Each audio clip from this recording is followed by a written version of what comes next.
नमस्कार।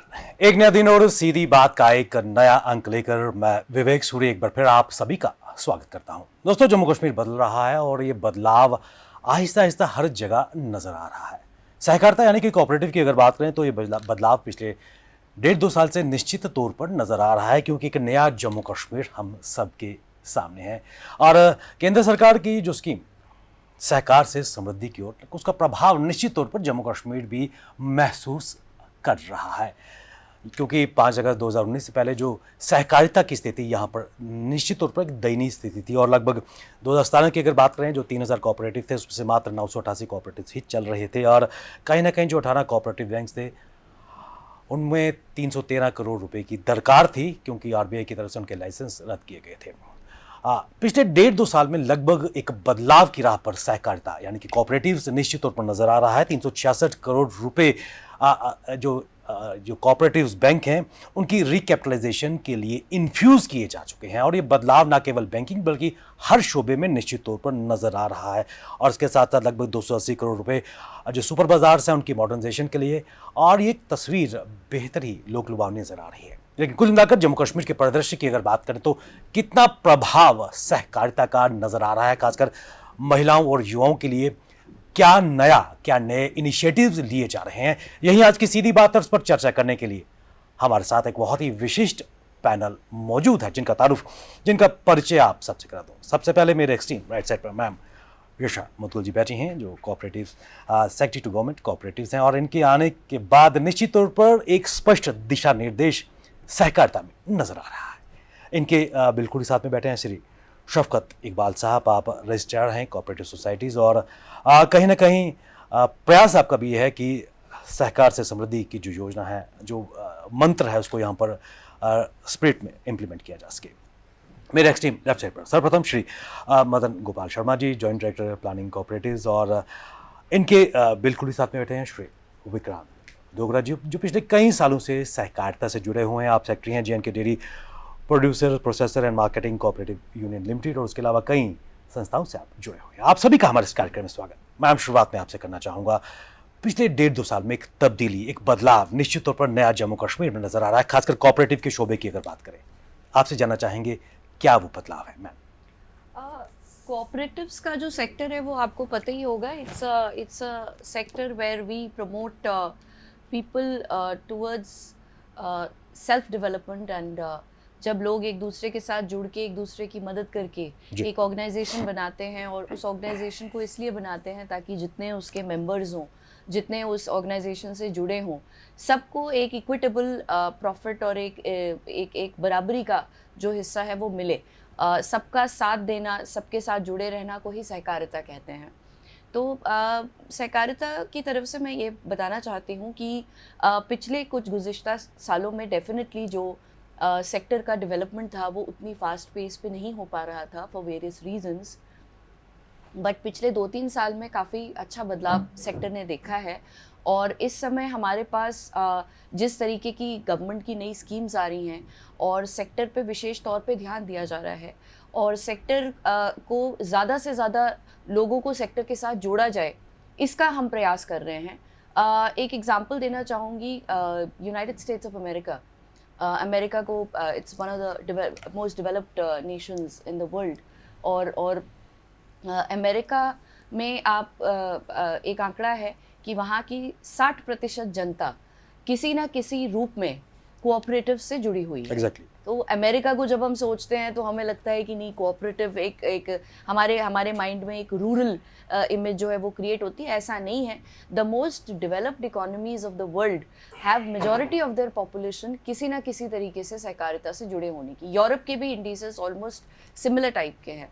तो एक वॉलंटरिज्म लोगों में प्रमोट करना, सेल्फ डेवलपमेंट प्रमोट करना, सेल्फ एम्प्लॉयमेंट की अपॉर्चुनिटीज़ प्रमोट करना, इसी का नाम सहकारिता है।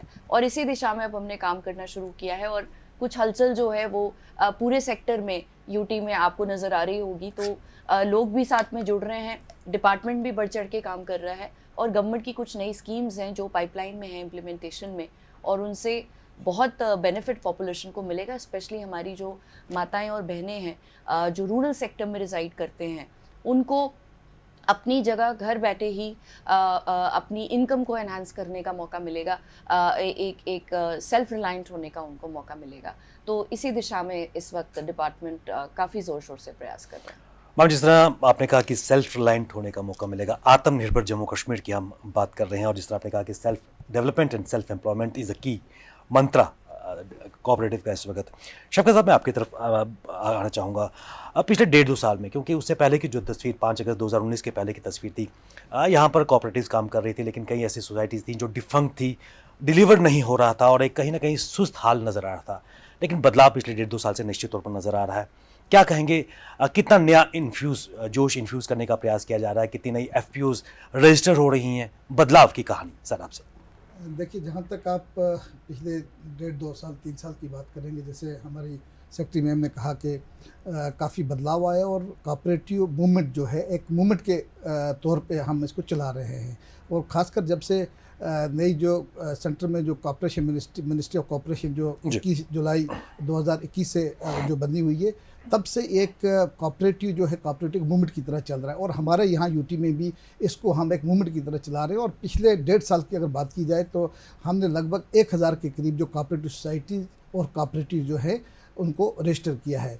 और ये डिफरेंट फील्ड्स में हमने रजिस्टर किया, चाहे वो डेयरी हो, पोल्ट्री हो, हाउसिंग कोऑपरेटिव्स हो, या हमारे टूरिज़्म के साथ रिलेटेड जो हैं वो कोऑपरेटिव्स हों, हमारे बाकी जो शीप एनिमल हस्बेंड्री के सेक्टर में जो हैं वो कोऑपरेटिव्स हमने इसमें रजिस्टर किए हैं। उसके अलावा FPOs जो है फार्मर प्रोड्यूसर ऑर्गेनाइजेशन जो आए थे, उसमें इनिशियली जो है कोऑपरेटिव ने ही वो रजिस्टर किया। और इस सिलसिले में हमने कुछ 67 के करीब जो है अभी तक FPO जो हैं वो रजिस्टर किए हुए हैं और अभी सिलसिला जारी है।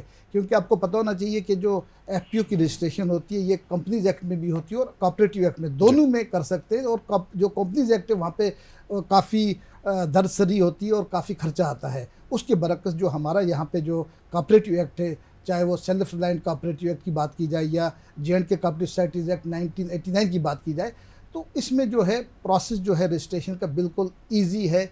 आसानी से लोग अपने जो है कोऑपरेटिव सोसाइटीज़ को रजिस्टर कर सकते हैं बिना किसी तवालत के। और उसके लिए हमने ऑनलाइन पोर्टल जो है वो भी हमने क्रिएट करके रखा है और वो पिछले लगभग 3-4 महीने से चल रहा है। और एक यूज़र जो है, यूज़र को आसानी के साथ घर बैठे बैठे या किसी CSC में जाकर या किसी खिदमत सेंटर में जाकर, जो बिल्कुल आज अवेलेबल होते हैं ये 10-10, 20-20, 30-30 मीटर के फासले पर, वहाँ पे जाकर वो उनकी वो रजिस्ट्रेशन कर सकते हैं। बिल्कुल आसान सा तरीका है ऑनलाइन रजिस्ट्रेशन का। हमने वहाँ पे चेक लिस्ट वगैरह दे के रखी है, फार्म 1 फार्म 2 जो भी दोनों एक्ट्स के हवाले से हमने सारी वो गाइडेंस दे के रखी है। और यूज़र को लॉगिन करने के लिए 2-4 स्टेप्स वो करने पड़ते हैं और वो अपलोड करके वो अपने वो डॉक्यूमेंट्स दे देता है। और उसके साथ साथ हमारे जो है अगर उनके डॉक्यूमेंट्स ठीक पाए जाते हैं 8-10 दिन में नॉर्मली हम रजिस्ट्रेशन कर देते हैं। लेकिन एक्ट में जो है, एक्ट में एक हमारा 89 का जो एक्ट है उसमें 1 महीने का टाइम हमें दिया गया। 1 महीने के अंदर अंदर रजिस्ट्रेशन हमने किसी भी कोऑपरेटिव सोसाइटी की करनी है, अगर नहीं करनी हो उसका रीज़न देकर उसको वापस किया जा सकता है। इस तरह जो सेल्फ रिलायंट कोऑपरेटिव एक्ट है 1999 का, उसमें 2 महीने का टाइम एक्ट के हवाले से दिया गया कि 2 महीने के अंदर अंदर जब अप्लाई कोई करेगा उसको रजिस्ट्रेशन करनी है। इन केस अगर उसकी रजिस्ट्रेशन नहीं करनी, उसको बाज़ाफ्ता फिर उसका वो रीज़न्स दे के उसको रिजेक्ट किया जाता है। और जैसे हम अभी बात करें, जैसे आप बता रहे थे कि जो कोई ऐसी कोऑपरेटिव सोसाइटी जो है जो बनी थी लेकिन उन्होंने काम नहीं शुरू किया था, हमारे एक्ट के हवाले से दोनों जो हमारे एक्ट से कोऑपरेटिव सोसाइटीज़ एक्ट और सेल्फ रिलायंट कोऑपरेटिव एक्ट है, दोनों में ये है कि जो भी कोऑपरेटिव सोसाइटी अगर 2 साल से वो काम नहीं कर रही है, डिफंक्ट पड़ी है, या उन्होंने काम जब रजिस्ट्रेशन होगी स्टार्ट ही न किया हो, उसमें रजिस्ट्रार के पावर से एज़ पर एक्ट उनको वो डिज़ाल्व कर सकता है, उनको उनकी रजिस्ट्रेशन जो है कैंसिल की जा सकती है। उसी सिलसिले के हवाले से जब हमने देखा कि बहुत सारे कोऑपरेटिव या हमारे कोऑपरेटिव सोसाइटीज़ जो हैं डिफंक्ट पड़े हैं, जिनने काम ही नहीं शुरू किया, हमने काफ़ी उसमें मेहनत की। इंस्ट्रक्शंस हमारे बार बार हमने मीटिंग्स में इंस्ट्रक्शन दिए, अपने डाउन बिले जो हमारे डिप्टी रजिस्ट्रार्स हैं, असिस्टेंट रजिस्ट्रार्स, उन्हें आइडेंटिफाई किया, मैम की डायरेक्शंस दी, आइडेंटिफाई हमने की वो सोसाइटी, जो उसके आधार पर हमने लगभग कुछ 950 938 के करीब जो कोऑपरेटिव ऐसे हमने आइडेंटिफाई किए जिनने काम नहीं स्टार्ट किया, तो उनकी रजिस्ट्रेशन हमने कैंसिल की।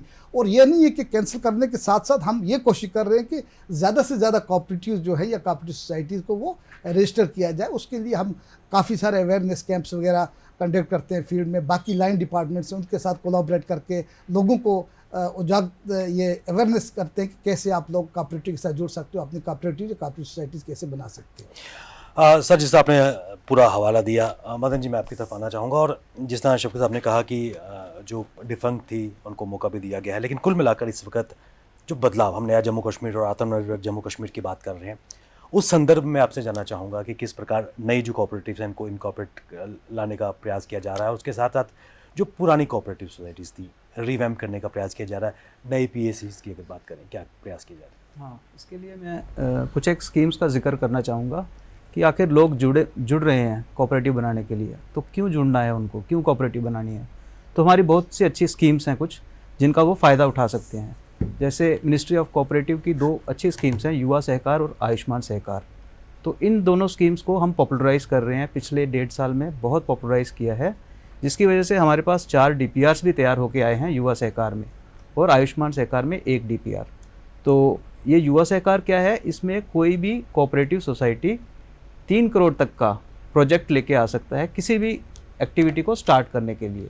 चाहे वो मिल्क प्रोसेसिंग यूनिट खोल सकता है, चाहे वो कोई डेयरी फार्म खोले, या कोई भी पोल्ट्री फार्म खोल सकता है, या अपना कोई आटा चक्की खोल सकता है, कुछ भी छोटा मोटा। ज़रूरी नहीं है 3 करोड़, आप 10 लाख का काम शुरू करिए, तो उसके लिए आपको लोन मिलेगा NCDC द्वारा। तो वो लोन आपको 70% ऑफ द प्रोजेक्ट कॉस्ट, यानी अगर 3 करोड़ का प्रोजेक्ट है आपको 2 करोड़ 10 लाख तक का लोन मिलेगा। और अगर ये सोसाइटी महिलाओं की है या किसी ST समुदाय या SC समुदाय से है, तो वो लोन का जो 80% हो जाता है, तो आपको 2 करोड़ 40 लाख तक लोन मिलेगा। और अगर आप छोटा प्रोजेक्ट है 10 लाख का है, तो आपको 7 लाख मिलेगा लोन। और अगर महिलाओं की सोसाइटी है तो आपको 8 लाख तक लोन मिल सकता है। तो आप इस तरह से कोऑपरेटिव बना के इस युवा सहकार का फ़ायदा उठा सकते हैं। तो आयुष्मान सहकार में क्या है कि आयुष्मान सहकार में आप किसी भी किस्म का हेल्थ केयर इंफ्रास्ट्रक्चर डेवलप कर सकते हैं। आप एक हॉस्पिटल बना सकते हैं, आप पैथोलॉजी लैब खोल सकते हैं, आप डायग्नोस्टिक लैब खोल सकते हैं, आप जिम्नेशियम खोल सकते हैं। किसी भी मोहल्ले में अपने जिम खोल लीजिए, तो छोटा सा DPR लेके आइए, आप कोऑपरेटिव बना लीजिए, तो आप उसमें अप्लाई कर सकते हैं आयुष्मान सहकार में। उसमें भी आपको 70% की लोन फैसिलिटी अवेलेबल है। और ये जो लोन पे बहुत कम ब्याज पे, मतलब 7% बहुत कम होता है, बाकी बैंक 10% चार्ज करते हैं, तो उस कम ब्याज पे आपको लोन मिल सकता है और आप अपना यूनिट सेटअप कर सकते हैं। तो यही फ़ायदा होगा कोऑपरेटिव्स रजिस्टर करने का। इसके अलावा कुछ हमारी दूसरी भी स्कीम्स हैं, पोल्ट्री की, डेयरी यूनिट्स की। तो उनके भी हमारे पिछले 3-4 महीने में हमने 12 प्रपोजल्स NCDC को भेजे हैं, जिनमें 9 डेयरी यूनिट्स के हैं और 3 पोल्ट्री के हैं। तो हम कोशिश कर रहे हैं कि वो जल्दी से जल्दी सैंक्शन हो जाएं और लोगों को वो फ़ायदा मिले। तो इस तरह से अन्य डिपार्टमेंट से भी हम जुड़ रहे हैं। जैसे शीप हस्बेंड्री से हम वूल के बारे में हम सोच रहे हैं कि क्या स्कीम बनाई जाए। तो काफ़ी काम हो रहा है सहकारिता में। विक्रांत जी, सहकारिता की अगर बात करें, हम सहकार से समृद्धि की बात करें, और इस मूवमेंट से आप पिछले कई सालों से जुड़े हुए हैं, लेकिन जो बदलाव पिछले 1.5-2 सालों से आ रहा है, क्योंकि बेहतर तरीके से आप इन चीज़ों को महसूस कर सकते हैं, क्या कहेंगे, किस तरफ हम बढ़ रहे हैं? विवेक जी, मैं थोड़ा सा इसमें आज के दिन को मैं यूज़ भी करूँगा, RCS साहब को, स्पेशली सेक्रेटरी मैडम को कंग्रेचुलेट करूँगा, क्योंकि आज हम 1 साल के को ग्लांस में देख रहे हैं। तकरीबन आप समझें कि अगर हम लास्ट फाइनेंशियल ईयर से स्टार्ट करें, जब से मैडम ने और सर ने ज्वाइन किया जी, जो इनके हाथ में एक टास्क था, वो ये था कि हमारी गिनती माइनस में थी, और माइनस से शून्य पे आना एक अचीवमेंट है, और शून्य से एक पॉजिटिव गिनती की तरफ जाना वो एक डबल अचीवमेंट है। बिल्कुल सही।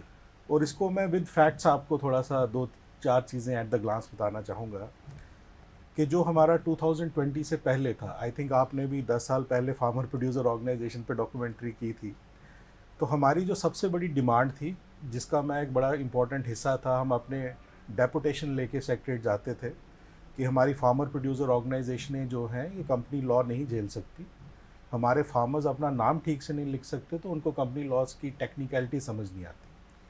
कोई भी बिजनेस एंटरप्राइज आप देखें, उसके 2 कंपोनेंट हैं, जो उसके मेंबर्स हैं वो दूध पैदा कर सकते हैं, लेकिन जो उनकी एक मैनेजमेंट कंपोनेंट है, अगर वो सही नहीं होगा तो वो फार्मर की हुई मेहनत को ख़राब कर सकता बिल्कुल है। सही।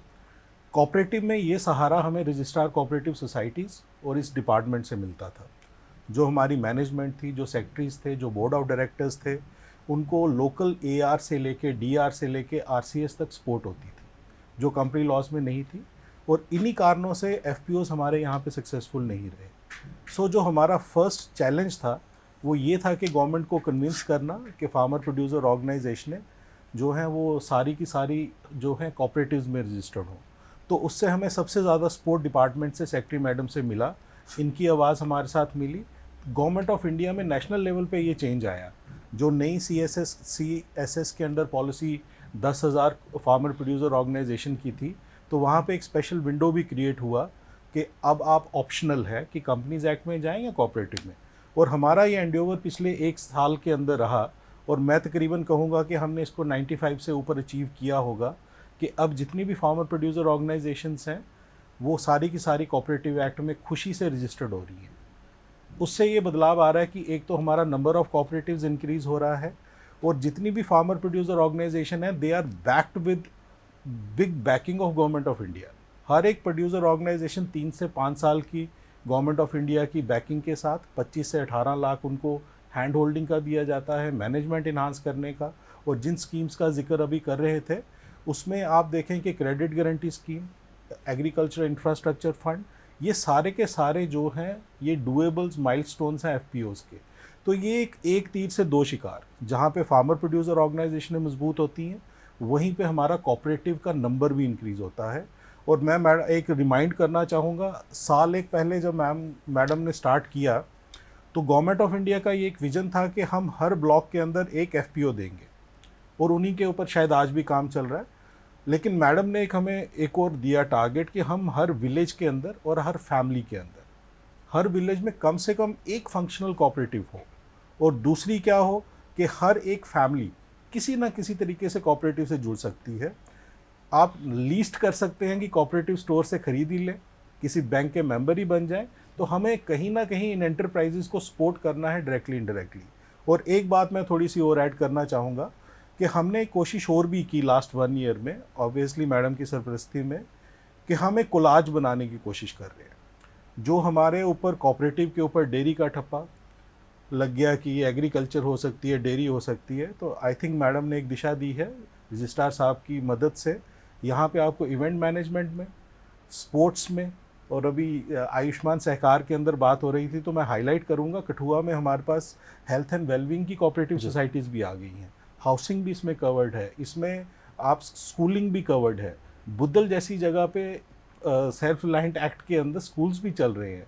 तो अब सिर्फ एक अच्छे मैनेजमेंट की ज़रूरत थी और एक अच्छी गवर्नमेंट की बैकिंग की। और लास्ट में मैं ये भी ऐड करूँगा कि इस एक चीज़ को समझने की ज़रूरत थी कि कोऑपरेटिव डिपार्टमेंट, सरकार, सहकार का कॉम्बिनेशन होना बड़ा ज़रूरी था। आप सहकार को बिना लोगों की पार्टिसिपेशन के नहीं चला सकते। और यही एक चीज़ जो है हमारी नई टीम ने आइडेंटिफाई की। कम से कम अगर हम 1000 कोऑपरेटिव्स की बात करते हैं तो मैं उसको in terms of board of directors भी देखता हूँ और 1000 लीडर्स भी देखता हूँ जो उनको लीड कर रहे हैं, चाहे वो 10 के ग्रुप को लीड करता है, 200 के ग्रुप को लीड करता है। तो हमारी सोसाइटी के लिए, ख़ास तौर पे यूटी के लिए ये एक ब्लेसिंग है, और आप आने वाले टाइम में इसके फ्रूट्स ज़रूर देखेंगे। हम आशा करते हैं कि आने वाले टाइम में इसके फ्रूट्स और भी, इसकी डिविडेंड्स मिल पाएँ और उसकी जड़ें और भी मजबूत हो पाएँ। यशा मैम, एक बार फिर कुछ चीज़ें आपसे मैं जानना चाहूँगा। एक तो हम कोऑपरेटिव्स के विद इन जो डिफरेंट सेक्टर्स हैं, चाहे हम बैंकिंग की अगर बात करें और चाहे हम पोल्ट्री डेयरी की अगर बात करें और इवन सुपर बाज़ार की अगर बात करें, तो निश्चित तौर पर बदलाव, चाहे हम सुपर बाज़ार की डिजिटाइजेशन की अगर बात करें या फिर उसको हर डिस्ट्रिक्ट लेवल पर ले जाने की बात करें, बैंक्स में जो इन्फ्यूज़ किया जा रहा है कैपिटल, और 280 करोड़ रुपए का एक प्रपोजल और भी दिया गया है कोऑपरेटिव बैंक के लिए, कितना प्रभाव आने वाले समय में जम्मू कश्मीर की अर्थव्यवस्था पर और लोगों की सेल्फ रिलायंस पर इसका पड़ेगा मैम? जैसा कि आपने कहा, मुझे आपने शायद टॉक शो के लिए रिसर्च किया होगा जिसमें आपने कहा कि हर डिस्ट्रिक्ट पे एक सुपर बाज़ार, और मैं ऐड करूँगी हर डिस्ट्रिक्ट में एक कोऑपरेटिव स्कूल। ये हमने अपने लिए नेक्स्ट 2 to 3 इयर्स का एक विज़न और एक टारगेट रखा है, बिकॉज़ मुझे लगता है कि सहकारिता एक ऐसा फील्ड है जिसको हर सेक्टर में अपनी प्रेजेंस दिखानी है। अभी विक्रांत डोगरा साहब ने बताया कि टूरिज़्म की हमारी कोऑपरेटिव्स बन गई हैं, इवेंट मैनेजमेंट, ये सब आप देखेंगे ये एक नए दौर की चीज़ें हैं। पहले एक आइडेंटिफिकेशन जो कोऑपरेटिव्स का था वो डेयरी के साथ, फार्मिंग के साथ, शीप एंड एनिमल हस्बेंड्री, तो वो कन्वेंशनल जो सेक्टर्स हैं वो तो चल ही रहे हैं, उनको तो अच्छा चलाया जा रहा है। एफपीओ रजिस्ट्रेशन जो आपको उन्होंने बताया कि स्टैट्यूटरी कंप्लायंसेस जो कंपनीज एक्ट की होती थी बड़ी टफ होती थी, और लेकिन उसकी तरफ ज़्यादा जाते थे, हमारे एफपीओज और कोऑपरेटिव्स की तरफ कम आते थे कि रजिस्ट्रेशन में हमें समय बहुत लगता है। तो जो आपको आरसीएस ने बताया कि ऑनलाइन पोर्टल हमने जो लास्ट ईयर शुरू कर दिया, आप यकीन नहीं करेंगे कि 2 से 2.5 साल का जो रजिस्ट्रेशन का टाइमलाइन चल रहा था वो रिड्यूस होके इस वक्त 2 से 2.5 महीने हैं। और अगर जो एप्लीकेशन सबमिट करने वाले हैं वो अगर फुली स्क्रूटनाइज्ड एप्लीकेशन सबमिट करें तो 5 to 6 डेज में आपको रजिस्ट्रेशन सर्टिफिकेट इशू हो जाता है। So this is the kind of difference that end to end digitisation in the process of registration has brought about. इसी तरीके के और इंटरवेंशंस हैं। फॉर इंस्टेंस हमारे यहाँ पे पैक्स हैं, आपने सुना होगा, प्राइमरी एग्रीकल्चर क्रेडिट सोसाइटीज़, वो काफ़ी बेकार हालत में चले गए थे, स्पेशली क्योंकि उनको हमेशा एक स्ट्रेंथनिंग की ज़रूरत रहती है, और उनको क्योंकि वो हमारे डिस्ट्रिक्ट सेंट्रल कोऑपरेटिव बैंक से लिंक्ड होते हैं, तो क्योंकि बैंक्स की हालत थोड़ी ख़राब थी तो उसका जो रिज़ल्ट था और जो खामियाजा था वो पैक्स को भी भुगतना पड़ा। अब इस समय आपको पता ही है, आपने बताया कि 366 करोड़ रुपए जो हैं सरकार ने हमारे 3 डिस्ट्रिक्ट कोऑपरेटिव बैंक्स में इन्फ्यूज़ किए हैं, और उससे हमारा जो CRAR जो बहुत ही ज़्यादा नेगेटिव था वो पॉजिटिविटी की तरफ बढ़ा है। और अब गवर्नमेंट का एंडेवर ये है कि हमारे इन 3 बैंक्स के लिए RBI से जो हमें लाइसेंस लेना है उसके लिए जो भी और रिक्वायरमेंट है वो जल्द से जल्द पूरी की जाए। हमें उसके लिए CRAR अचीव करना है, क्रेडिट रिस्क रेशो ऑफ 9% और NPA should be less than 7%। Last year हमारे सारे बैंक्स ने मिलके अगर मैं बात करूं सहकारी बैंक्स की तो 40 करोड़ से ज़्यादा NPA रिकवरी जो है वो लेके आई। इसके अलावा इस ईयर हमने उनको टारगेट दिया है कि अगर हमारा NPA का जो टोटल है वो 15% है या जो अगर 17% है उसको हर एक ब्रांच, अब हम ब्रांच वाइज रिव्यू पे चले गए हैं। अब हम डायरेक्टली ब्रांच मैनेजर्स से बात करते हैं, उन्हें बुला के पूछते हैं कि क्या दिक्कत आ रही है, क्या समस्या है, किस तरीके से उसको मिटिगेट करना है। और रिज़ल्ट ये है कि ब्रांचेस ने अपनी अपनी टारगेट्स सेट कर लिए हैं, किसको लोन कंपोनेंट कितना बढ़ाना है, कौन डिपॉजिट में पीछे है उसको डिपॉजिट्स कितने बढ़ाने हैं, किसके NPA ज़्यादा हैं जिसको उसको 7% से नीचे लाना है। तो हमने एरिया वाइज, ब्रांच वाइज जो हमारी बैंक्स की परेशानियां हैं उनको आइडेंटिफाई किया। Banks have started performing and improving, और इसका रिजल्ट ये होगा कि जो हमारी पैक्स होंगी धीरे धीरे वो वापस से रिवाइव होंगी और स्ट्रेंथन होंगी।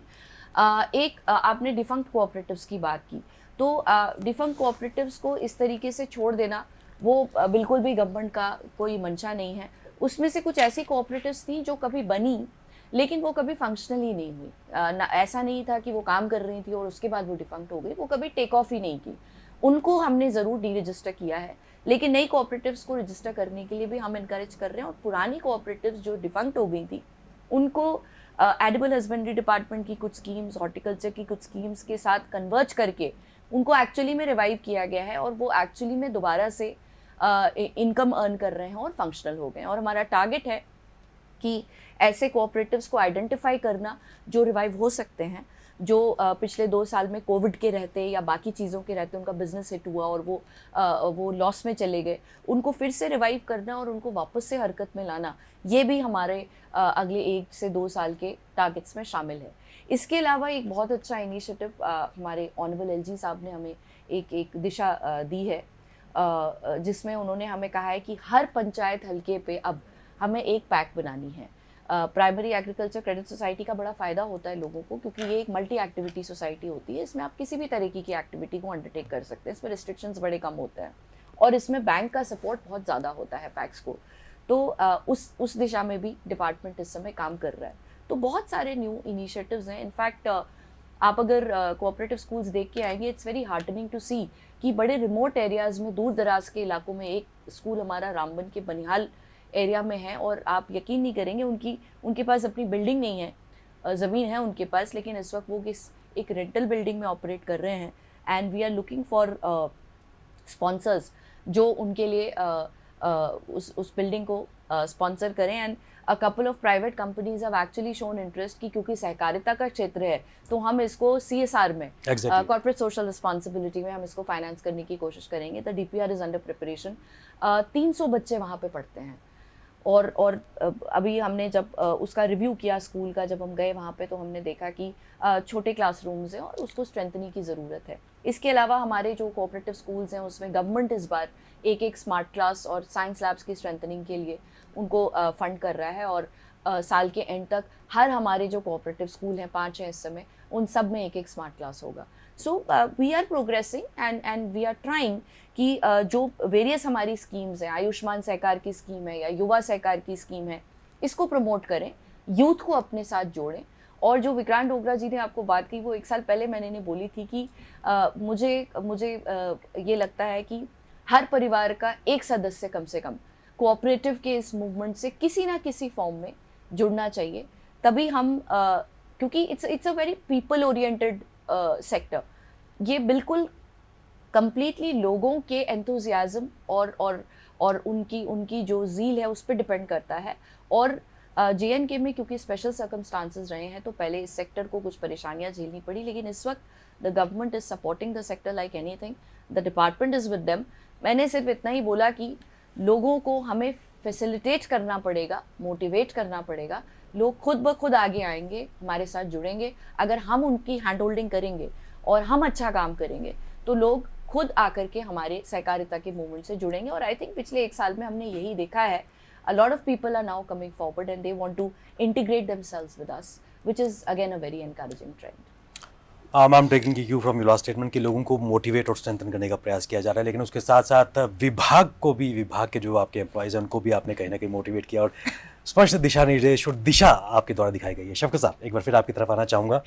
जिस तरह युवा सहकार या फिर आयुष्मान सहकार के तहत काम किया जा रहा है, उस तरह क्या मिशन यूथ के तहत भी उसके साथ भी जुड़ के कहीं ना कहीं इस मूवमेंट को और भी फिलिप देने का प्रयास किया जा रहा है?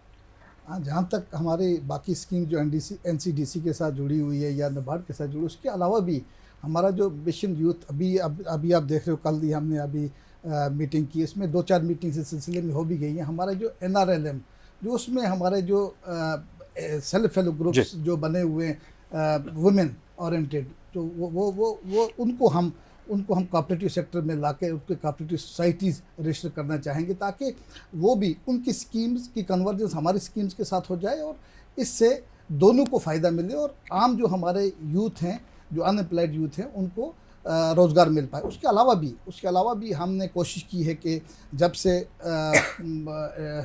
हमने इस डिपार्टमेंट में चार्ज संभाला, मैंने लगभग 1.5 साल के करीब हमें होने वाला है, हमने अपने जो एम्प्लॉइज़ हैं डाउन बिलो द लाइन, जो हमारे डिप्टी रजिस्ट्रार्स हैं, एडिशनल रजिस्ट्रार्स हैं या एस्टेट रजिस्ट्रार्स हैं, हमने उनको ऑन टोज रखा हुआ है और हमने उनको यही कहा कि आप लोग यूथ्स को आइडेंटिफाई करो, यूथ को जो अनएजुकेटेड अनएम्प्लॉयड यूथ है उनको आइडेंटिफाई करो, उनको कॉर्पोरेट सेक्टर में लाने की कोशिश करो, क्योंकि अभी आपको पता है कि सबको सरकारी नौकरियां मिल नहीं सकती हैं. तो इस सिलसिले में जो है हमें अपना सेल्फ एम्प्लॉयमेंट जनरेट करने की ज़रूरत है और उसका काफ़ी स्कोप है. जैसे हमारी मैम ने कहा कि ये कंसेप्ट जो है, ये कंसेप्ट हमारे फॉरेन ममालिकों में भी जो मोस्टली डेवलप्ड कंट्रीज़ है वहाँ पर भी है और यहाँ पर भी है और हो भी सकता है. और अब हम जानते हैं कि जहाँ पर भी जाओ कहीं ना कहीं ये हमें the word impossible is found in the dictionary of fool जानते, जहाँ भी जाओ स्कोप होता है इम्प्रूवमेंट का और हम भी कोशिश करते हैं. उसी सिलसिले में हम कोशिश कर रहे हैं. हमारी ये इंस्ट्रक्शन है डाउन बिलो द लाइन हमारे एम्प्लॉय से कि आप जो अनएम्प्लॉयड यूथ है उनको किसी तरह से मोटिवेट करके आप उनको कोऑपरेटिव डिपार्टमेंट के साथ जोड़ो, सोसाइटीज़ बनाओ और जब ये एक ऑर्गेनाइज सेक्टर में आ जाएंगे फिर तभी ये जो गवर्नमेंट डिपार्टमेंट्स की डिफरेंट स्कीम्स हैं उनका लाभ, उनका फ़ायदा उठा सकते हैं. वो तभी होगा जब आपके पास ऑर्गेनाइज सेक्टर में होंगे. जब लाइसेंस किसी के पास होगा, ड्राइविंग लाइसेंस होगा, वो गाड़ी चला सकता है. इसी तरह से हम कहते हैं कि आप कोऑपरेटिव बनाओ, रजिस्ट्रेशन कराओ, आपके पास रजिस्ट्रेशन सर्टिफिकेट होगा, आप डिपार्टमेंट्स के फ़ायदे उठा सकते हो. उसके लिए हमारी पूरी कोशिश जो है, हम यूथ के साथ जुड़े हुए और जुड़ने की कोशिश भी कर रहे हैं. और हमने ये कहा है कि हम अगर हम यूथ हमारी तरफ, अनएम्प्लॉयड यूथ अगर रजिस्ट्रेशन की तरफ हमारी तरफ एक कदम चलते हैं, हम 10 कदम उनकी तरफ चलेंगे। और जहाँ पर भी उनको हमारी असिस्टेंस की ज़रूरत होगी, चाहे वो नीचे असिस्टेंट रजिस्ट्रार के लेवल से लेकर सेक्रेटरी साहिबा के लेवल तक, हम उनको हमारे जो हैं दरवाजे 24 घंटे उनके लिए खोले और हमारे फ़ोन हर वक्त खोल दें। और वेबसाइट जो है हमारा बिल्कुल फंक्शनल अपडेटेड है। वहाँ पर भी हमने जो है अपने जो नंबरात हैं, कॉन्टैक्ट नंबर्स हैं, सब ऑफिसर्स के वहाँ पे पब्लिश करके रखें। और किसी को भी किसी किस्म की परेशानी नहीं होनी चाहिए हमसे कॉन्टैक्ट करने में, और अपने जो क्वेश्चंस हैं, अपने डाउट्स को क्लियर करने के हवाले से। यानी कि अकाउंटेबिलिटी और ट्रांसपेरेंसी की सर आपने बात की। विक्रांत जी, एक बार फिर आपकी तरफ आना चाहूँगा। और इस बार जो तस्वीर कि खाली कोऑपरेटिव, ट्रेडिशनल कोऑपरेटिव नहीं है, बदलाव आ रहा है, हर सेक्टर को टच करने का प्रयास किया गया है। आने वाले समय में क्या आवश्यकता है कि ना केवल प्रोडक्शन बल्कि उसकी वैल्यू एडिशन करके आत्मनिर्भर बना जा सके सर? विवेक जी, मैं यही कहने वाला था जब मैंने अपनी बात को ख़त्म किया कि आने वाले टाइम में हम अपने जो साल डेढ़ में काम हुआ है इसके फ्रूट्स देखेंगे। जी। जो नेक्स्ट स्टेप में हम देख रहे हैं, अब जो बाहर की स्टेट्स हैं वो भी हमारी तरफ देख रही हैं, हमारी सिस्टर स्टेट्स हैं। अभी एक लेटेस्ट मैडम और रजिस्ट्रार साहब की तरफ से एक MOU पंजाब में हमारा हुआ है, उन्नति नाम की कोऑपरेटिव से। और जितनी भी हमारे FPOs हैं ये बड़े डाइवर्सिफाइड हैं, चाहे आप इसमें समझे मशरूम के हैं, इसमें लेवेंडर के हैं, इसमें हल्दी के ऊपर, स्पाइसेस के ऊपर, इसमें यूथ इन्वॉल्व है। कुछ ऐसी FPOs मिलेंगी, कोऑपरेटिव्स मिलेंगी जहाँ पूरी फीमेल ओरिएंटेड है। सो नेक्स्ट स्टेप हमारा ये है कि एक तो उनके साथ हमारी फंडिंग की लिंकिंग हो, जैसे DPRs की बात अभी प्लानिंग वाले मदन शर्मा जी ने की। अब इनको सेकंड स्टेज पे जो लिया जा रहा है और उसमें जो गवर्नमेंट का प्रोएक्टिव रोल है, डिपार्टमेंट का प्रोएक्टिव रोल है। फार्मर्स या एक ग्रुप है, शायद वो अपने लेवल पे इतनी ज़्यादा कंप्लाइंसेस नहीं कर सकता। सो एक पॉजिटिविटी जो मुझे नज़र आ रही है कि DR लेवल्स के ऊपर, डिप्टी रजिस्ट्रार लेवल्स के ऊपर, डिस्ट्रिक्ट के लेवल पे DPRs बनने में हेल्प हो रही है। गवर्नमेंट की स्कीम्स अवेलेबल हैं, लेकिन हमारी ट्रेजेडी J&K में ये थी कि हम कहते थे गवर्नमेंट कुछ दे, लेकिन उसको रिसीव करने के लिए हमारे पास कंटेनर नहीं थे। So I see these cooperative as containers. कहीं ना कहीं पे ऑलरेडी वो अब कोऑपरेटिव्स क्रिएट हैं जो एग्जिस्टिंग और जो गवर्नमेंट की स्कीम्स हैं उनके लिए बनाई गई हैं, उनका फ़ायदा ले रही हैं। और ऐसी कम से कम मैं अपनी नज़र में 100 से ऊपर FPOs कोऑपरेटिव्स को देखता हूँ जो ऑलरेडी किसी ना किसी गवर्नमेंट स्कीम के साथ फंडिंग में लिंक हो चुकी हैं, होने वाली हैं और उसके लिए तैयारी में है। तो आने वाले टाइम में आप देखेंगे कुछ प्रोसेसिंग सेंटर्स हैं, कुछ मार्केटिंग में उनको लाने के लिए कुछ नए ब्रांड्स आपको दिख सकते हैं आने वाले 3 से 6 महीने में। तो काफ़ी हद से हम at par with other UTs and UT और स्टेट के आने की तैयारी में लग गए हैं। तो उसके लिए डिपार्टमेंट का प्रोएक्टिव रोल हमारे साथ होना ज़रूरी था, जिसके लिए हम पिछले 5-6 साल से काफ़ी स्ट्रगल कर रहे थे, लेकिन 1 ईयर में हमने उस काम को कंप्लीट भी किया। तो इसकी थोड़ी एक सेटिस्फेक्शन और खुशी भी है। तो आने वाले समय में हम ये चीज़ एक देखेंगे। और डाइवर्सिफिकेशन, आई थिंक एक पॉइंट को हम थोड़ा सा मैं हाईलाइट करना चाहूँगा कि डिपार्टमेंट ने सिर्फ अपने डिपार्टमेंट को ही प्रोएक्टिव नहीं किया। पहले क्या होता था कि एलाइड डिपार्टमेंट्स की मीटिंग होती थी FPOs के ऊपर, कोऑपरेटिव स्ट्रेंथनिंग के ऊपर, लेकिन जब से आई थिंक न्यू चार्ज आया है बाकी डिपार्टमेंट भी इस पर एक्टिव हुए हैं। अगर हम हैंडलूम की बात करें, हमारी कम से कम 10,000 सोसाइटीज़ थी जो हैंडलूम के साथ जुड़ी थी। सिल्क की इंडस्ट्री थी हमारी जो डिफंग हो गई, आपको नॉलेज है इसके बारे में। तो अब वो भी सारे रिवाइवल की ओर हैं। हॉर्टिकल्चर प्लानिंग एंड मार्केटिंग है, एग्रीकल्चर वाले। तो आप आज किसी भी डिपार्टमेंट में किसी भी लेवल पे बात करेंगे तो आपको उसमें सहकारिता का जिक्र ज़रूर मिलेगा। कहीं ना कहीं पे जो लैकिंग मैनेजमेंट थी, स्कीम्स भी थी, फंडिंग भी थी, लेकिन जो एक आइन चाहिए था, जो एक सिस्टम उसको रन करने के लिए चाहिए था, वो कोऑपरेटिव से ही आना था। और जब तक कोऑपरेटिव स्ट्रेंथन नहीं होती, हम इन फंक्शनरीज़ को, इन एंटरप्राइजेस को स्ट्रांग होता नहीं देख सकते थे, उल्टा वीक हो रहा था। और जैसे ही हमने देखा कि डिपार्टमेंट स्ट्रांग हुआ, एक नई ऊर्जा हमें मिली है। और आने वाले टाइम में डेफिनेटली, आप शायद अभी डिपार्टमेंट की बात कर रहे हैं तो आपको एक इंस्टीट्यूट का अलग से इंटरव्यू ना करना पड़े, उनकी स्ट्रेंथ के ऊपर भी बात होगी। विक्रांत जी, आपने डाइवर्सिफिकेशन का जिक्र किया। जैसे मैं आपकी तरफ आना चाहूँगा। और टैलेंट की जम्मू कश्मीर में कमी नहीं है, डाइवर्सिफिकेशन की बात यहाँ पर की है, लेकिन जो नए एंट्रेंट्स आ रहे हैं, नई सोसाइटीज़ हो रही हैं, क्या प्रयास किया जा रहा है? एक तो अवेयरनेस जनरेशन हो रही है, लेकिन उसके अलावा जो इसमें नए सोसाइटीज़ बन रही हैं, ट्रेनिंग पार्ट किस तरह उनको इम्प्लीमेंट देने का प्रयास किया जा रहा है ताकि वो नए ज्ञान और नए ऊर्जा के साथ आ सके? बेसिकली हम कोलैबोरेट करते हैं जिस डिपार्टमेंट से वो सेक्टर सरोकार रखता है। फॉर इंस्टेंस अगर टूरिज़्म की कोऑपरेटिव कुछ यूथ मिलके बनाते हैं तो हम कोशिश करते हैं कि टूरिज़्म डिपार्टमेंट से उनको बेसिक हॉस्पिटैलिटी और प्रोटोकॉल की ट्रेनिंग दिलवाना, और इनफैक्ट एक जगह हम बात कर रहे थे कि हमारे जो फूड ट्रेनिंग इंस्टीट्यूट है कश्मीर का भी है, जम्मू का भी है, वहाँ से कोलैबोरेट करके उनको कलिनरी स्किल्स में ट्रेन करना। तो इस तरीके के कोलैबोरेटिव एफर्ट्स जिसमें उनको फ्रॉम द स्क्रैच नहीं स्टार्ट करना है। फॉर इंस्टेंस हमने 2-3 बहुत अच्छी सोसाइटीज़ लास्ट ईयर बनाई फूड प्रोसेसिंग यूनिट्स लगा के bee keeping and honey processing के लिए, और उन सोसाइटीज़ को हमने एग्रीकल्चर डिपार्टमेंट से कोलैबोरेट करके एपीकल्चर की ट्रेनिंग करवाई, और वो सोसाइटीज़ इस समय हनी प्रोड्यूस भी कर रही हैं and they are making money also. So इसी तरीके से छोटे छोटे मिल्क प्लांट सेटअप करने के लिए जो एनिमल हस्बेंड्री डिपार्टमेंट है वो आगे आया है। हमने एक बहुत अच्छी स्कीम कंसीव की है, अब कितनी हो पाती है वो देखने वाली बात है, लेकिन हमारे NRLM की बात अभी कर रहे थे, नेशनल रूरल लाइवलीहुड मिशन, उसमें जो है पूरे यूटी में बहुत सारे सेल्फ हेल्प ग्रुप्स बने हुए हैं महिलाओं के। सेल्फ हेल्प ग्रुप में 7 से 8 महिलाएं होती हैं, और फिर इनको मिलाकर के एक विलेज ऑर्गेनाइजेशन बनाया जाता है। करीब 100 का ग्रुप मिलकर 100 जो मेंबर्स हैं उनसे एक विलेज ऑर्गेनाइजेशन बनता है। हमने 2 rounds of meetings already NRLM के साथ किए हैं, और काफ़ी advance stage of launch of the scheme पे हम हैं। हमने उनके साथ बैठ के ये डिसाइड किया है कि हम उन सेल्फ हेल्प ग्रुप्स को आपस में जोड़ के एक कोऑपरेटिव में कन्वर्ट करेंगे, सो दैट उनकी अपनी एक रिप्रेजेंटेटिव बॉडी बने, वो स्ट्रेंथन हो। क्योंकि अगर इस किसी गांव में 10 घर हैं जहाँ पे महिलाएं गौ पालन कर रही हैं या उन्होंने मिल्च एनिमल्स रखे हैं, वो अकेले उसका दूध दोहन करते हैं और फिर पास के मार्केट में कहीं सेल करके आते हैं या घर में उसको कंज्यूम करते हैं, उससे उनकी हाउस होल्ड इनकम में कुछ ऐड नहीं होता है, जबकि हार्डवर्क पूरा दैट लेडी इज़ डेडिकेटिंग। तो उनको एक ऑर्गेनाइज सेक्टर में ला करके एक वॉइस देना, ताकि उनकी नेगोशिएशन बेटर हो, वो एम्पावर्ड हो नेगोशिएट करने के लिए। जो प्रोडक्ट वो लोग प्रोड्यूस कर रहे हैं उसको बेटर मार्केट मिले, बेटर प्राइसिंग मिले, ताकि उनकी इनकम एनहांस हो। इनको कोऑपरेटिव्स में रजिस्टर किया जाएगा, प्राइमरी लेवल कोऑपरेटिव्स में।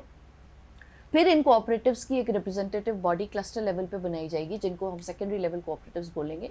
और फिर अल्टीमेटली मेरा ड्रीम है कि हमारी एक एपेक्स लेवल फेडरेशन यहाँ पे बने इस साल के एंड तक, जिसकी मेंबर्स प्राइमरी और सेकेंडरी कोऑपरेटिव्स हों। और ये जिम्मेदारी मैंने जो है विक्रांत डोगरा जी को दी है, और अपने डिपार्टमेंट वालों के साथ बैठ कर के हमने बड़ी मेटिकुलस प्लानिंग इसको लॉन्च करने के लिए की है। इसके बाद क्या होगा, बेसिकली क्या हुआ है, पिछले 2 सालों में यूटी का मिल्क प्रोडक्शन जो है वो बहुत मैनीफोल्ड बढ़ गया है, लेकिन उसको टैप करने के लिए हमारे पास मार्केट नहीं है। तो जो एग्जिस्टिंग जो मिल्क प्लांट्स हैं उनकी एक लिमिटेड कैपेसिटी है, और उनको अपने प्लांट एक्सपेंशन में अभी समय लगेगा। मीनवाइल बहुत सारा ऐसा मिल्क है जो प्रोड्यूस हो रहा है बट यूटिलाइज नहीं हो रहा है। उन वाली डिस्ट्रिक्ट्स को हमने आइडेंटिफाई किया है, 4 इन कश्मीर एंड 4 इन जम्मू। और हमने ये प्लान बनाया है कि सेल्फ हेल्प ग्रुप्स को सहकारिता के साथ जोड़ेंगे, कोऑपरेटिव्स में कन्वर्ट करेंगे, कलेक्शन सेंटर्स बनाएंगे, उनसे उस मिल्क को ऑफटेक करेंगे ताकि वो ज़ाया ना हो, वेस्ट ना हो। और उसके बाद ये छोटे लेवल के प्लांट्स हम सेटअप करेंगे, जहाँ पे वो जो मिल्क प्रोड्यूस हो रहा है वो प्रोसेस हो, उसको दूध, दही, पनीर जैसे प्रोडक्ट्स में तब्दील किया जाए, और फिर उसकी मार्केटिंग करा के जो हमारी रूरल पॉपुलेशन है, स्पेशली माताएं और बहनें हैं, उनकी इनकम में इजाफा किया जाए। तो ये भी एक बड़ी एडवांस स्टेज ऑफ कंसेप्शन में ये स्कीम है, और रजिस्ट्रेशन के प्रोसेस को लॉन्च करने के लिए अगले ही हफ्ते हम लोग एक वर्कशॉप कश्मीर में और एक वर्कशॉप हम जम्मू में करने जा रहे हैं। तो इस तरीके के आइडियाज़ पे अब इस वक्त डिपार्टमेंट सोच रहा है और काम कर रहा है, और बहुत ही एक पॉजिटिव पिक्चर सहकारिता को लेके बन रही है। सहकारिता को ज़्यादा स्ट्रगल JNK में इसलिए करना पड़ेगा बिकॉज फ्रैंकली स्पीकिंग हमारा एक शुरू से थोड़ा सा डिपेंडेंसी वाला माइंडसेट रहा था, because we were a pampered lot always in the eyes of the government of India, and we still are. We get a lot of extra support and backing Bharat सरकार की तरफ से। लेकिन अब गवर्नमेंट का अप्रोच ये है कि हमेशा एक डिपेंडेंसी सिंड्रोम के साथ आगे बढ़ना ठीक नहीं है। हर बार आपको गवर्नमेंट की एक फुली स्पॉन्सर्ड स्कीम मिले या हर बार आपको कोई डायरेक्ट बेनिफिट ट्रांसफ़र की स्कीम मिले, वैसा डिपेंडेंसी सिंड्रोम और माइंडसेट को फाइट करना है और सरकारी नौकरी के पीछे हर यूथ को नहीं भागना है, उन्हें सेल्फ एम्प्लॉयमेंट देखना है, उन्हें अपना टैलेंट आइडेंटिफाई करना है और एज अ डिपार्टमेंट हमें उसको आउटलेट देना है, एक प्लेटफॉर्म देना है ताकि वो सहकारिता से जुड़ें, सरकारी स्कीम्स जिनका बेनिफिट उनको मिल सकता है उससे जुड़ें और सेल्फ, जो मैंने कहा, रिलायंट बने और आत्मनिर्भर बने और इस डिपेंडेंसी के माइंडसेट को हम लोग फाइट कर पाएँ। जी मदन जी, एक चीज़ मैं आपसे जानना चाहूँगा, प्लानिंग की अगर बात करें, किस प्रकार, जिस तरह आपने प्लानिंग का जिक्र किया, किस प्रकार आने वाले समय में नाबार्ड और नेफेड के साथ मिलकर जो इस चेन को आगे बढ़ाया जा सके?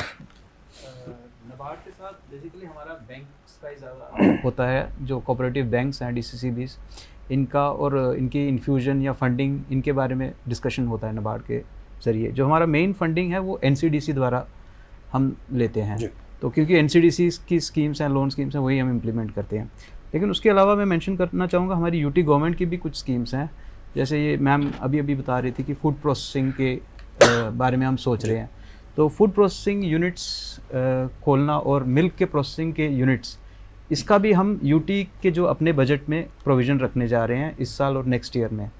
तो इसके अलावा वूल प्रोसेसिंग के बारे में भी हम सोच रहे हैं कि नेक्स्ट ईयर हम वूल प्रोसेसिंग के लिए भी एक अपनी स्कीम इंट्रोड्यूस करें, क्योंकि वो वूल बोर्ड का काम अब बंद हो गया है। तो हम अपने कोऑपरेटिव्स को चाहते हैं कि वो वूल की तरफ भी जाएं, और जिसमें हमारे ट्राइबल पॉपुलेशन है जो मैक्सिमम मिल्क और वूल पे डिपेंडेंट हैं, तो उनको भी अपना जो रॉ मटेरियल है उसको प्रोसेस करके अच्छे दाम मिल पाएँ। तो इस तरफ हम ध्यान दे रहे हैं। और इसके अलावा एक और चीज़ हम भूल गए कि जो सुपरमार्केट्स हैं हमारे कुछ डिस्ट्रिक्ट्स में हैं, तो इस वक्त 7 डिस्ट्रिक्ट्स में सुपरमार्केट्स चल रहे हैं, उनका मॉडर्नाइजेशन वर्क चल रहा है, जो UT गवर्नमेंट अपने बजट से उनको मॉडर्नाइज कर रही है, जिसमें बार कोडिंग मशीन्स लग रही हैं, फेस लिफ्टिंग हो रही है और उनकी इम्प्रूवमेंट अपग्रेडेशन हो रही है, और उन सबको जेम पोर्टल पे भी ला चुके हैं हम लोग। तो हम बाकी डिस्ट्रिक्ट्स जो हैं उनके लिए भी हम वहाँ पे भी कोऑपरेटिव्स और लैंड आइडेंटिफाई कर रहे हैं, जो इंटरेस्टेड है वहाँ आके सुपर बाज़ार सेटअप करें। और 5 डिस्ट्रिक्ट्स ऑलरेडी आइडेंटिफाई कर चुके हैं हम, और 9 डिस्ट्रिक्ट्स हम नेक्स्ट ईयर लेंगे। तो इन 5 डिस्ट्रिक्ट्स का DPR बन रहा है। तो मार्केटिंग की तरफ भी हमारा काफ़ी ध्यान है कि जो भी मार्केटिंग प्रोड्यूस हो तो वो कोऑपरेटिव मार्केटिंग सोसाइटी के ज़रिए ही लोगों को मिले। अशोक साहब, चलते चलते एक चीज़ जानना चाहूँगा, आने वाले समय की अगर बात करें तो कितना, क्योंकि अवेयरनेस के ज़रिए लोगों को जागरूक किया जा रहा है, और कितने खुले दिल से जो लोग जुड़ना चाह रहे हैं इस कोऑपरेटिव मूवमेंट से, उनका स्वागत किया जाएगा? देखिए, जहाँ तक कोऑपरेटिव मूवमेंट के जुड़ने के साथ ताल्लुक़ है, अभी जैसे मैम ने भी कहा, विक्रांत डोगरा साहब ने कहा, और हमने 2-4 महीने पहले हमने नेशनल एक कॉन्फ्रेंस जो कोऑपरेटिव पॉलिसी बन रही थी उसमें भी हमने ये अटेंड की थी, मैं और मैम थे उधर। हमारे जो honourable corporation minister Amit Shah ji, उसने भी कहा कि हमें हर गांव हर घर तक पहुंचना होगा। और हमारा भी ये कि LG साहब ने भी यहाँ पे इंस्ट्रक्ट किया हमें कि आपको ये वाइडर रीच देनी होगी। उस सिलसिले में हम काम कर रहे हैं। हमारी कोशिश है कि हम हर घर तक पहुँचें, हर घर के साथ जोड़ा जाए, हर फैमिली के साथ कोऑपरेटिव को जोड़ा जाए। तो उस सिलसिले में हमारी यही होती है, कोशिश यही रही है कि डाउन द बिलो, जैसे मैंने कहा कि हमारे क्लियर कंस्ट्रक्शन अपने डिपार्टमेंट के लोगों को कि आप अवेयरनेस को जनरेट करो। बहुत ज़्यादा अवेयरनेस हम कर रहे हैं। हमने लगभग पिछले साल से अगर देखा जाए अभी तक हमने 550 के करीब अवेयरनेस कैंप किए in collaboration with other departments, जैसे डेयरी, पोल्ट्री, एनिमल हस्बेंड्री वगैरह। इन डिपार्टमेंट्स टूरिज़म के साथ इवन हमने अवेयरनेस कैंप किए, ताकि लोगों को ज़्यादा से ज़्यादा मोटिवेट किया जाए, ताकि वो कोऑपरेटिव सेक्टर में आए और अपने कोऑपरेटिव सोसाइटी या कोऑपरेटिव को बनाए और स्कीमों का फ़ायदा उठा सके। इसीलिए इलेक्शंस। उसके अलावा आप देख सकते हैं कि अभी पिछले 2-3 साल से हमारे जो इलेक्शंस जो सोसाइटीज़ के नहीं हुआ, ये डेमोक्रेटिक जो करेक्टर इनका रिस्टोर करने के लिए इनकी अपनी जो मैनेजमेंट होती है, बोर्ड ऑफ मैनेजमेंट जिसे कहते हैं, वो 5 या 6 लोग जो होते हैं उनके, वो थ्रू इलेक्शंस आते हैं। इलेक्शंस नहीं कंडक्ट हुए थे पिछले साल से। हमने काफ़ी इस पर जोर दिया और 92% के करीब जो हैं इलेक्शन जो ड्यू थे कोऑपरेटिव सोसाइटीज़, वो हमने करवा के डेमोक्रेटिक करेक्टर उनका रिस्टोर कर दिया। और इस साल हम कोशिश करेंगे कि सारे जो ड्यू इलेक्शन है कोऑपरेटिव सोसाइटीज़ के वो कंडक्ट करवा जाएँ और उनका डेमोक्रेटिक करेक्टर रिस्टोर किया जाए। विक्रांत जी बिल्कुल चलते चलते बिल्कुल अंत में मैं आपसे जानना चाहूँगा, क्योंकि आप कई सालों से जुड़े हुए हैं, क्या एक मंत्र है सक्सेस का कोऑपरेटिव का? Sir, participation of people. मैं चाहूँगा कि जो हम बाशिंदे हैं UT के, जम्मू कश्मीर के, कोई भी एंटरप्राइज किसी भी डिपार्टमेंट का हो, चाहे वो मेरी ज़ाती प्रॉपर्टी नहीं है, मैं किसी भी इंस्टीट्यूट को बंद होता नहीं देखना चाहता। ये हमारी कलेक्टिव सोशल रिस्पॉन्सिबिलिटी होनी चाहिए। वो कैसे चले? अगर कोई एंटरप्राइज आपने बनाया, मैंने बनाया, तो पूरे समाज को चाहिए उसके साथ खड़ा होना। तो मैं ये आपके माध्यम से ये भी एक मंत्रा सबके साथ आउटरीच है हमारी डिपार्टमेंट की कोशिश कि इतनी मेहनत अगर ऑफिसर्स कर रहे हैं, डिपार्टमेंट कर रहे हैं, तो अब ये पब्लिक एट लार्ज उनकी भी रिस्पॉन्सिबिलिटी मिलती है कि जहाँ पे भी उनको कोई कोऑपरेटिव से जुड़ी हुई एक्टिविटी मिले, उनको उनके साथ जुड़ना चाहिए। एज ए कंज्यूमर भी जुड़ सकते हैं। अगर मैं एज ए बायर हूँ तो मेरी भी प्रेफरेंस होनी चाहिए कि मेरे पास जो कोऑपरेटिव सोसाइटी है, कोई सेल्फ हेल्प ग्रुप है, कोई फीमेल ओरिएंटेड, यूथ ओरिएंटेड, मैं फर्स्ट प्रेफरेंस उसको भी दूँ और मैं भी सीखूँ कि कोऑपरेटिव से मैं कैसे जुड़ सकता हूँ। और ख़ास तौर पे यूथ आज की डेट में हम देखें एजिटेट भी करता है, उनका राइट भी है एम्प्लॉयमेंट से। मैं कहता हूँ कि एक बार रजिस्ट्रार के ऑफिस भी आके देखें, कोऑपरेटिव को समझ के देखें, शायद जिस चीज़ को वो अवॉइड कर रहे हैं, जिस चीज़ को वो ढूंढ रहे हैं, उसका रास्ता यहीं से निकलता हो।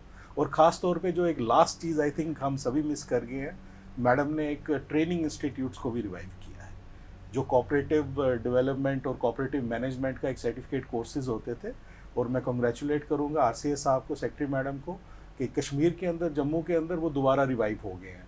तो आई थिंक वो भी सीखने के लिए एक अच्छा प्लेटफॉर्म है, यूथ उसके साथ जुड़ सकता है। और फिर again participation of people, department अपना काम करेगा, लोगों को आगे आने की ज़रूरत है। मैम, चलते चलते पूरा देश इस वक्त आज़ादी के अमृत महोत्सव में सराबोर नज़र आ रहा है। जम्मू कश्मीर की अगर बात करें, अक्टूबर की अगर बात करें, तो कोऑपरेटिव डे और कोऑपरेटिव वीक भी मनाया जाएगा। कितनी तैयारियां और एक लॉन्ग टर्म प्रोसेस के तहत लोगों से आपका आह्वान क्या रहेगा? सो लास्ट ईयर एक बहुत ही अच्छा प्रैक्टिस इस्टेब्लिश हुआ और हमने कोऑपरेटिव डे 14 नवंबर को जब सेलिब्रेट किया तो ऑनरेबल एलजी खुद आए उस पर। हमने उनको इनवाइट किया और उन्होंने कंसेंट दिया एंड ही केम। और उनके आने के बाद से जो दिशा निर्देश हमें मिले और जो उनकी बैकिंग और इनकरेजमेंट हमें मिला और जिस तरीके से उन्होंने डिपार्टमेंट को गाइड किया by putting certain formidable and tough targets in front of us, तो हमें और एक एनकरेजमेंट मिली, एक नई विगर और ज़ील मिली। और मेरे जो डिपार्टमेंट के ऑफिसर्स थे वो कुछ समय तक मतलब they were unable to kind of fathom this कि ऐसा हुआ है, क्योंकि पहले बड़े छोटे पैमाने पे इसको सेलिब्रेट किया जाता था।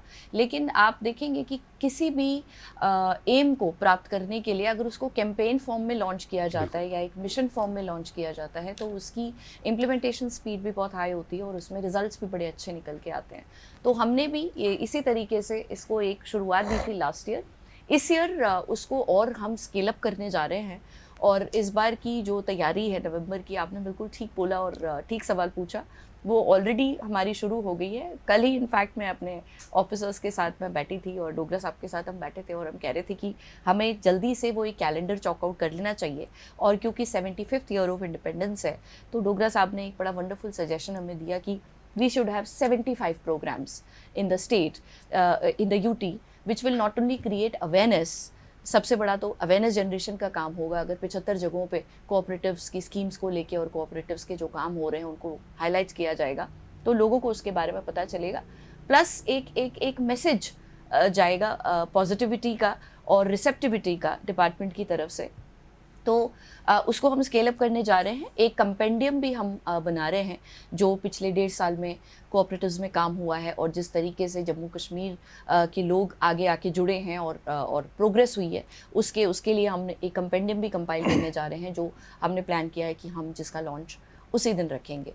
तो बिल्कुल तैयारियां पुरजोर तरीके से की जा रही हैं और कैलेंडर इस समय बन रहा है और कुछ सेरेमनीज़ यूटी लेवल की होंगी, कुछ डिविजनल लेवल की, कुछ डिस्ट्रिक्ट लेवल की, और इस बार हम ब्लॉक और पंचायत लेवल पे भी अपने ये कोऑपरेटिव वीक के सेलिब्रेशंस को लेके जाएंगे ताकि ट्रू सेंस में जो लास्ट माइल पे जो लोग खड़े हैं, जो बिल्कुल लास्ट माइल पे जो लोग खड़े हैं, उनको भी हम मूवमेंट के साथ जोड़ें और उनको भी हम कहें कि हमें आपकी ज़रूरत है, आपको हमारी ज़रूरत से ज़्यादा हमें इस सेक्टर को मजबूत करने के लिए आपकी ज़रूरत है। आप आइए, जुड़िए, we will hold your hand and together we'll be able to move towards a better tomorrow and a better future for all of us.